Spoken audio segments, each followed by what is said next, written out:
네, 반갑습니다. 참 어색하시죠? 네, 저도 지금 많이 어색합니다. 어, 아까만 해도 집사님들과 몇 명 청년들에게 나 집을 너무 가고 싶다. 나는 여기 있을 수가 없다라고 말을 하면서 이 자리까지 오게 되었습니다. 저를 먼저 좀 다시 소개하고자 합니다. 오늘 오랜만에 오신 성도님들도 있을 것이고 또 교회 홈페이지를 보고 오셨는데 다른 목사가 서 있어서 좀 당황스러우셔서 제가 다시 한번 소개하고자 합니다. 제 이름은 김바울 목사입니다.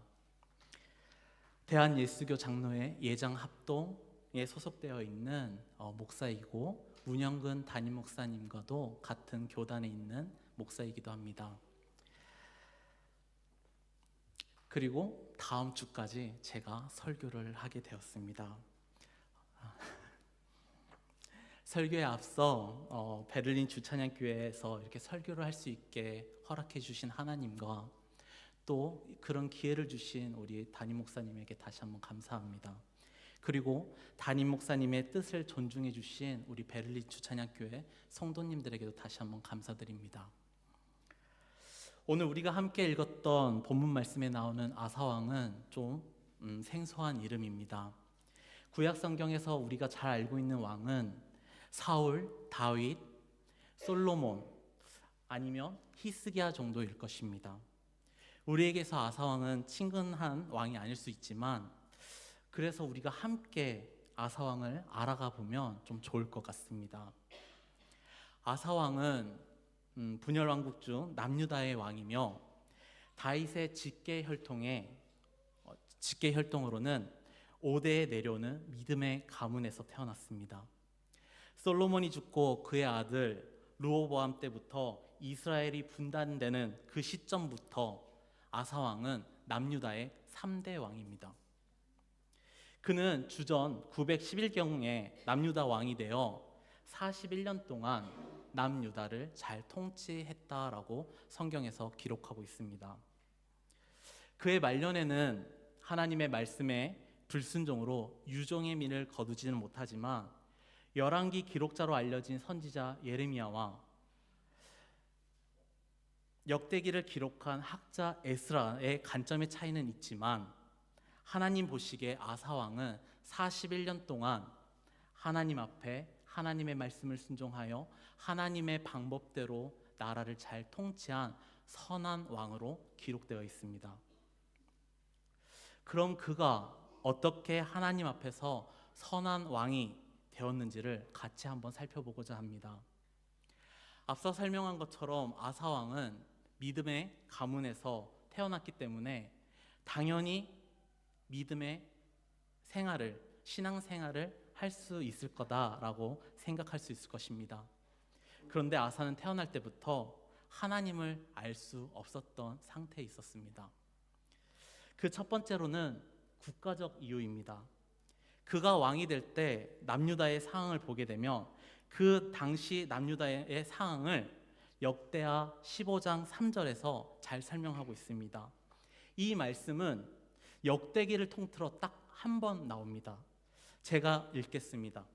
이스라엘은 참 신이 없고 가르치는 제사장도 없고 율법도 없는 지가 오래되었으니 라고 말을 합니다. 이 말씀과 좀 동일하게 보는 말씀이 있는데 첫 번째는 사사기 2장 10절의 말씀이고 두 번째는 호세아 3장 4절의 말씀입니다. 제가 한번 읽어보겠습니다. 그 세대의 사람도 다 그 조상들에게 돌아갔고 그 후에 일어난 다른 세대는 여호와를 알지 못하여 여호와께 이스라엘을 행하여 행하신 일을 알지 못하였더라. 이스라엘 자손들이 많은 날 동안 왕도 없고 지도자도 없고 제사도 없고 주상도 없고 에봇도 없고 드라빔도 없이 지내다가 이러한 말씀의 배경들을 보시게 되면 사사와 선지자들이 활동한 시대임을 우리는 알 수 있습니다. 이러한 말씀은 이스라엘의 영적 심각성을 나타날 때 하나님이 하시는 말씀들입니다. 즉 역대기 저자는 남유다의 심각한 영적 암흑을 이야기하고 있습니다. 이러한 말은 이 당시 상황이 얼마나 심각한지 말해주고 있는 것이며, 또한 신학의 암흑기를 맞이하여 남유다 국력도 함께 약해져 있다라고 말하고 있는 것입니다. 아사 시대는 이스라엘 역사 중 최악 중에 최악을 지금 겪고 있는 시대입니다. 두 번째 상황입니다. 두 번째는 개인적인 상황입니다. 역대하 14장 1절에서 나오는 이 아비야는 아사왕의 아버지입니다. 그의 아버지 아비야를 보게 되면 이방 숭배를 한 왕으로 기록되어 있습니다. 그리고 이방 숭배를 열심히 한 나라의 왕이며 아버지였습니다. 이 아비야의 아버지를 또 보면 이 아사왕의 할아버지 르호보암도 우상 숭배를 열심히 합니다. 그리고 르호보암의 아버지 지혜의 왕 솔로몬도 말년에 우상 숭배를 합니다. 그리고 이 일로 인하여 나라가 분열이 됩니다. 정신을 차리지 못하고 끊임없이 지금 우상 숭배를 하고 있습니다. 이런 모습을 좀 보게 되면 아이들에게 있어 이 부모님들의 신앙생활이 얼마나 중요한지를 다시 한번 깨닫게 됩니다. 우상 숭배가 솔로몬 때부터 시작되어 이 아사의 아버지인 아비야까지 계속 흘러나오는데, 더 기가 막힌 사실은 아사 왕의 어머니라고 일컫는 이 미아가도 우상 숭배한 것으로 기록되어 있습니다. 역대하 15장 16절의 말씀을 좀 같이 읽어보도록 하겠습니다. 시작.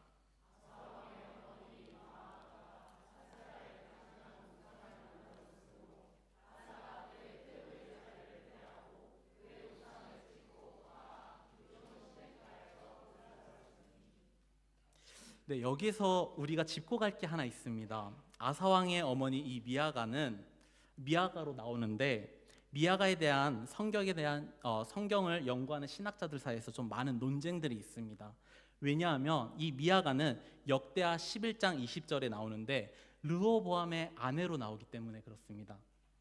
그래서 학자들은 아버지라는 이 히브리어의 아부라는 이 단어를 조부, 즉 할아버지, 조상에게 사용하였듯이 어머니라는 이 히브리어 M을 할머니 아니면 조상으로 이렇게 간용적으로 표현한 것이 아니냐라고 말을 합니다.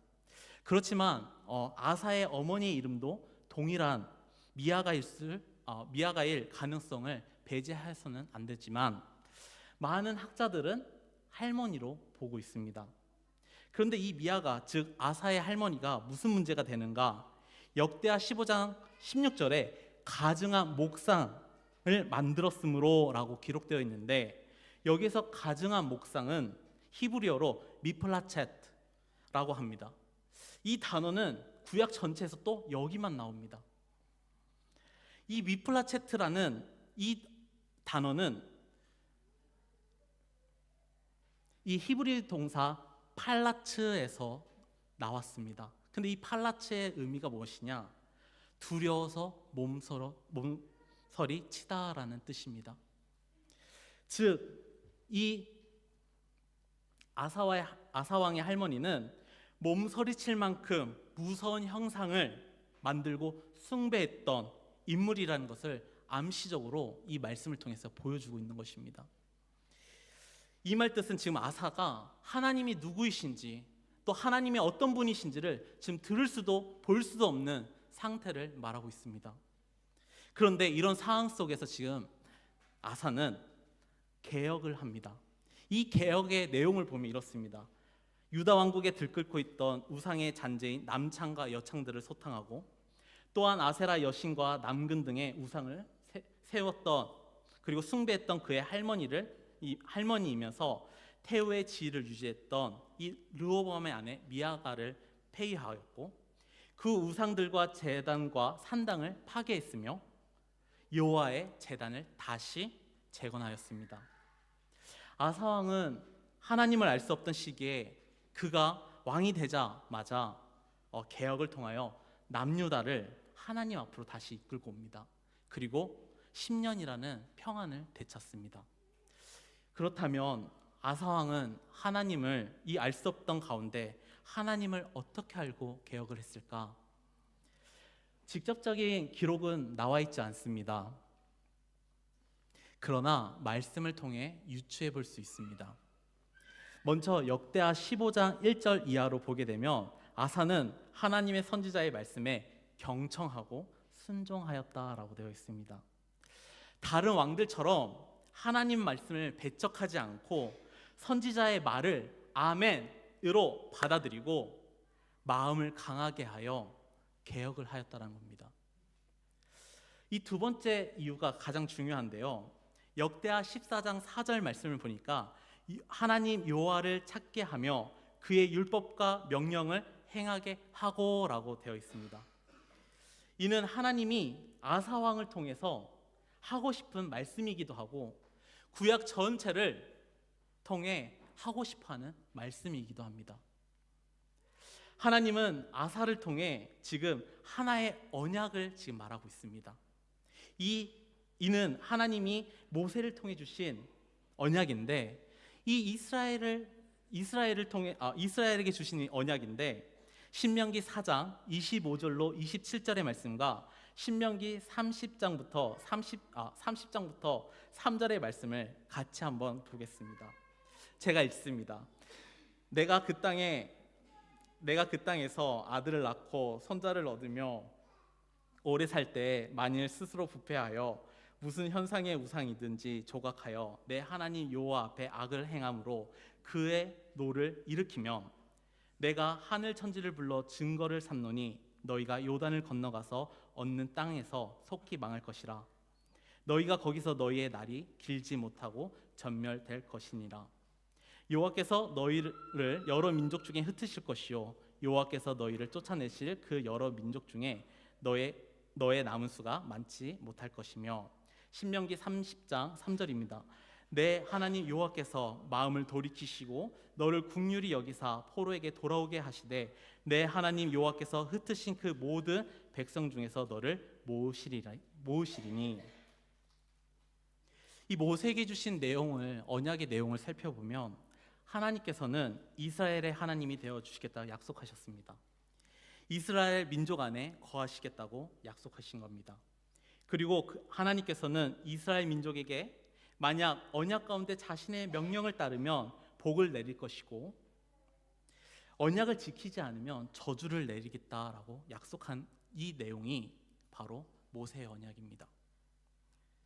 그래서 이 이후에 이스라엘 역사를 보게 되면 이스라엘이 타락할 때 선지자가 하나님께로 돌아와라 라고 할 때 이 말씀들을 근거로 말을 하는 겁니다. 그리고 이스라엘이 끝내 하나님의 말씀을 순종하지 아니하고 이제 바벨론으로부터 포로 생활을 할 때도 이 말씀을 근거하여 하나님이 흩어지게 하십니다. 그리고 70년 동안 바벨론 생활을 다 마치고 다시 돌아오실 때도 이 말씀을 근거로 다시 돌아오게끔 하십니다.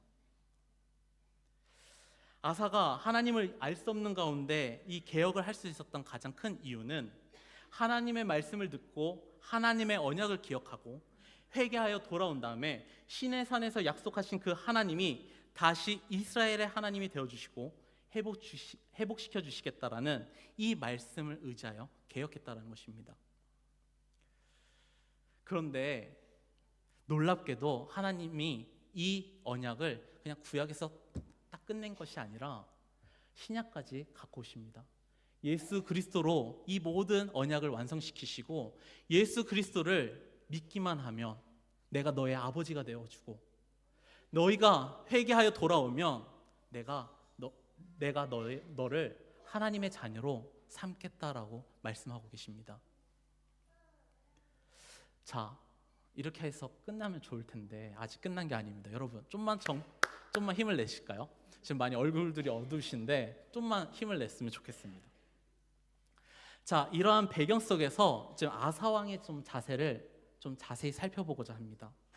이제 앞서 말했듯이 아사는 하나님의 언약을 기억하고 돌아와 하나님 앞에서 선과 정의를 행합니다. 그런데 이유도 없이 이제 하나의 시험이 옵니다. 그 시험이 내용이 뭐냐 했더니 구스 사람 세라에 의한 시험과 고난이 왔습니다. 하나님은 구약에서 다양한 방법으로 고난과 시험 그리고 형벌을 주시는데, 이 역사서에서는 주로 이방인 나라, 이방인 장군을 통해 고난과 시험 그리고 형벌을 주십니다. 더욱 흥미로운 사실은 이 역대기를 기록한 저자가 먼저 8절과 9절을 비교하면서 구스 사람 세라와의 전쟁을 이야기를 합니다. 다음과 같습니다. 제가 읽습니다. 8절입니다. 아사의 군대는 유다 중에서 큰 방패와 창을 잡은 자가 30만 명이요, 베냐민 중에서 작은 방패를 잡으며 활을 당기는 자가 28만 명이라. 그들은 다 큰 용사였더라. 그리고 바로 9절에 보니 구스 사람 세라의 군대 숫자를 이어 나오고 있고, 군사 100만 명과 병거 300대를 거느리고 라고 이렇게 하면서 이 말씀을 비교하고 있습니다. 이 비교를 통해 하고자 하는 말이 뭐냐면, 이 전쟁을 아사는 자신이 직접 할 수도 있고 안 할 수도 있다는 것입니다. 하나님은 지금 아사 왕에게 시험하고 있습니다. 나를 믿을래? 아니면 네가 가지고 있는 것을 믿을래? 역대기 기자는 8절과 이 9절 통해 제시하면서 이제 아사 왕에 대한 이 신앙의 자세를 설명하고 말합니다. 아사 왕은 그럼 어떻게 했을까요? 내가 믿고자 하는 것을 믿고 전쟁을 했을까요? 아니면 진짜 하나님의 말씀을 기억하고 그 말씀에 순종하여 하나님을 의지하였을까요? 11절과 12절에 답이 나와 있습니다. 제가 읽겠습니다. 아사가 그의 하나님 여호와께 부르짖어 이르되, 여호와여, 힘이 강한 자와 약한 자 사이에는 주밖에 도와줄 이가 없사오니 우리 하나님 여호와여, 우리를 도우소서. 우리가 주를 의지하오며 주의 이름을 의탁하옵고 이 많은 무리를 치러 왔나이다. 여호와여, 주는 우리 하나님이시오니 원하옵건대 사람이 주를 이기지 못하게 하옵소서 하였더니, 여호와께서 구스 사람들을 아사와 유다 사람들 앞에서 치시니 구스 사람들이 도망하는지라라고 하며 하나님을 의지하였다라고 말합니다. 아사는 자신의 환경을 믿지 않았습니다. 하나님의 말씀을 의지했습니다. 그리고 하나님 앞에 기도했습니다. 그리고 오늘날의 이 시험을 이겨냈습니다. 이 말을 좀 우리에게 어떻게 적용하면 좋을까 곰곰이 생각해 보았습니다. 아사왕을 보면 당대 믿음 같고, 또 어떻게 보면 믿음의 가문에서 태어난 사람 같기도 합니다. 이거를 좀 다시 풀어서 말하자면, 어떤 성도님들은 믿지 않는 가정에서 하나님을 믿고 신앙생활을 하는 성도님들이 계실 것이고, 막상 내가 태어나 봤더니 믿음의 가문에서 태어났는데 나의 부모님이 열심히 하지 않는 부모 밑에서 태어나 다시 시작하는 마음으로 신앙생활을 하는 성도님들도 있을 것입니다. 또는 부모님이 신앙생활을 열심히 하는데 내 믿음이 자라지 않아 그냥 습관적으로 신앙생활을 하는 성도님들도 있을 것입니다. 우리는 다양한 형태로 지금 신앙생활을 하고 있습니다. 그런데 중요한 것은 이 다양한 신앙생활을 하는 이 가운데 하나님은 우리를 사랑하셔서 시험과 고난을 주신다라고 말을 합니다. 그 시험과 고난은 아사왕이 세라 군대를 보고 나라를 이룰 수 있겠다라는 큰 고통은 지금 우리가 겪고 있는 고난과 시험의 고통이 똑같다라고 말하고 있는 것입니다. 이럴 때 우리의 자세는 내게 보이는 것이 아니라 하나님을 의지하는 것입니다. 바로 오늘 본문 말씀인 11절과 12절의 말씀처럼 말입니다. 하나님은 우리를 또 한 번 더 쉽게 이 말씀을 설명해 주십니다. 히브리서 기자를 통해서 너희들이 나를 좀 의지했으면 좋겠어 라고 말을 하시는데, 히브리서 2장 18절의 말씀입니다. 우리 함께 같이 읽어보겠습니다. 시작.